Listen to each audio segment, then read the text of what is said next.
really? Like, what was the number? And as soon as she asked me what the number was, I felt like I just knew where this was going, right? Because who asked for the number, right? Like, why are you asking? You know what? Whatever. So I tell her the number. I go into my call log. I tell her the number. She's like, wait, what? Do you guys know when, like, someone is acting, but you know that they're acting? Like, and you're just like, you ain't finna get no Oscars from me. I don't hand out the Grammys. This is not an award show. Who are you putting on a show for? Like, maybe it's my personality. I really don't know. But, like, I just be doubting people. Like, whatever. So I said all that to say, she's like, oh, wait, what? How did she get your number? Like, this doesn't make any sense to me. That's my ex. Why is she calling you? Where did she get your number from? I don't even know what's going on right now. I'm so upset. I can't. Well, this wasn't her tone, you guys. I'm being like, I'm being an asshole because I'm like putting this tone on. It wasn't her tone. She really had like an upset and confused tone. But in my head, this is how I'm hearing it, because I'm just like, girl, you knew when I told you I got a strange call yesterday that it was probably some shit. But you didn't say nothing yesterday, and you thought I was going to just leave it alone. But that's not the type of person I am, especially after the situation I just got out of. Oh, no. I'm going to be like Inspector Gadget. I'm going to be, well, he wasn't really an investigator. Was he an investigator, y'all? I can't even remember. I think he was a private investigator, but he had all these, I am going off of the course of this conversation. The point is, you guys, she said that it was her ex. She said her ex was crazy and yada, yada, yada, yada, yada, yada, yada. And she didn't know how she got my number. And maybe it was that thing, that TikTok thing where you could see if your partner's cheating, some type of like mirror app or something you can put on your spouse's phone or something like that. And I'm even trying to help her with excuses too at this point, because I find it halfway comical. And I'm like, well, maybe she put some type of app, some other app where she can receive your this and this, because I've heard of this and this happening. Like, I've heard, because I really have heard of people going to those lengths and extent when it comes to trying to find creep and be like, you know, extra crazy psycho when it comes to your spouse. So I did let her know, like, right off the bat that these are issues that I am not willing to deal with.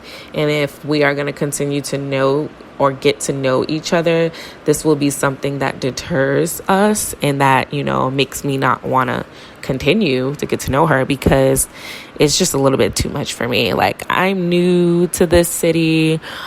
I'm just trying to meet people. I'm just trying to have a good time. I'm not looking for anything extremely serious at the moment. If it comes, it comes. But like, what I won't be dealing with is psycho crazy exes calling my phone, because I don't deal with that. That's just not what I deal with, like, in my life. Like, I'm not saying it in a way that I'm too special to deal with it, which I am, but I'm saying it in a way like, that's not my life. Like, if anybody knows me, I avoid the drama. I do not like conflict. Like, and I don't need another woman who, why is she calling me? Like, there must be something that you're saying to her that you're not saying to me, and vice versa. Or she really could be crazy. Either way, either of those two scenarios, I still don't want to deal with them. So, I mean, it's still not nothing that I'm willing to put myself in the middle. So I kind of let the Gemini know, like, yeah, girl, I don't know about this. And I could tell she's like a little sad about it. But we haven't talked for like multiple hours since then. And it's just like, well, I guess I am back to square one. I mean, this whole dating multiple people or trying to get to know multiple people at one time is not a skill that I possess. I really like to get to know people one-on-one, one at a time. So, I mean, it's really hard for me to like juggle people like that. Like, to be texting 3 or 4 people, like telling them things about myself or trying to hang out, or it is a lot. I don't know how people do it. Like, people have whole rosters. They have whole situations and schedules where it's like, I'm going to text A at 10 a.m. I text B at 10:30. I text C at 11, and like just rotation and juggling. And I mean, my hat's off to those people. You guys are like the ultimate serial daters, the ultimate multitaskers. I don't know what other names I can give you guys, but I just know that it's not me. It's just not me. So I just wanted to come on here and talk about like red flags a little bit, because, a lot of us see them and we decide to proceed, and not even with caution. We just decide to go straight in. And I don't think you're going to like everything about a person, but there's certain toxic traits that, you should stay away from. You should stay away from them. Like, I got a tarot reading, my very first ever tarot reading at the retreat. Shout out to Ashaya. Shout out to Shanice. Like, Shanice read me for filth. Ashaya was a little more kind, but I got a tarot reading, and it basically was like, I'm being someone that I'm not. I'm being someone that I'm not when it comes to, I guess, like dating is what I took it as, even if it comes to life. And they're right, because I hold my tongue so much, and it makes me look like I'm a fake person instead of, genuine. It just makes me look like a fake and a phony because I don't really speak my mind. So my throat chakra is something I really want to work on. Like, I want to open it up. I want to be, more vocal. I want to be more, stand my ground and speak up for myself and utilize my no, because I don't utilize my no. That's something I know that I don't utilize, and I'm trying to express my no. Like, I can't even tell you guys how much I say yes. Like, so no is something that I really need to work on, and it's a practice. But yeah, in the tarot, they told me that I was acting as if someone I wasn't. They also told me I had addiction to, these relationships that don't serve purpose to me in my life, and that I always go after the same kind of person that is like, I don't think they said emotionally unavailable, but more so a hurt person, someone who has been going through a lot or has gone through a lot, and a lot of family trauma, things that, are deeply rooted. And, they were telling me that, like, I know better not to go into situations with those kinds of people, but I go and do it with those kind of people, but I go and do it anyway. And that's why I'm not, progressing in life. And that's why, like, that's a shadow work that I need to work on. And so they were telling me things that I already know. But it's about putting practice to them. It's about actually, okay, that you do this, so stop. And Shanice was telling me, she was like, you need to stop. She was literally yelling at me like, you need to stop doing this, okay? Because you already know. It's not getting you nowhere, but you keep doing it. Stop. Stop. But no, I love them. I met them at the retreat. They told me exactly what I needed to hear.